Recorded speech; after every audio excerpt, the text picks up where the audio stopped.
Favour চিমনিতে আপনারা auto ক্লিনটা কিভাবে করবেন এবং অটো ক্লিন কিভাবে বন্ধ করবেন ডিটেলসে জানাবো। ভিডিওটা ভালো লাগলে অবশ্যই ভিডিওটাকে লাইক করবেন, চ্যানেলটাকে সাবস্ক্রাইব করে রাখবেন, কারণ এই ধরনের বাংলাতে ভিডিও এই চ্যানেলে পাওয়া যায়। তো চলুন ভিডিওটা স্টার্ট করছি। প্রথমে আপনার কি করতে হবে, চিমনিটা অন করতে হবে। চিমনিটা অন করার জন্য আপনাকে সবার প্রথমে যে রেড কালারের বাটন, পাওয়ার বাটন, সেটা দিতে হবে। দেখুন এই সময় কোনো স্পিড কিন্তু চলছে না, 1 2 3 সব কিছুই কিন্তু আছে, মিডিলে কিন্তু 0 শো করছে, তার মানে কোনো স্পিড চলেনি। তো সবার প্রথমে আপনাকে যেটা করতে হবে, পাওয়ার বাটন দেওয়ার পর এইখানে একটা বাটন আছে, এই যে সুইচটা আছে এটা অটো ক্লিনের সুইচ। এই সুইচটাকে 2 থেকে 3 সেকেন্ড প্রেস করতে হবে।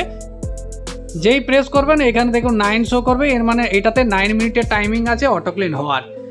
9 মিনিট পর চিমনিটা অটোমেটিক্যালি আপনার অটো ক্লিন কমপ্লিট হয়ে যাবে এবং স্ট্যান্ড বাই মোডে চলে আসবে।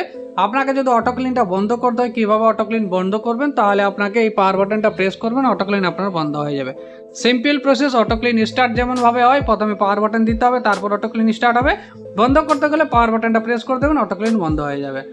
অটো ক্লিন কতদিন পর পর করবেন? প্রতি 15 দিন পর পর অটো ক্লিনটা করবেন, তাহলে চিমনিটার ভেতরটা পরিষ্কার থাকবে। ভিডিওটা ভালো লাগলে লাইক করবেন, চ্যানেলটাকে সাবস্ক্রাইব করে রাখুন, কারণ এই ধরনের বাংলাতে ভিডিও এই চ্যানেলে পাওয়া যায়। তো চলুন দেখা হবে আরেক অন্য কোনো ভিডিওতে। আজকের মতন এখানে। Thank you, good night, bye bye, tata.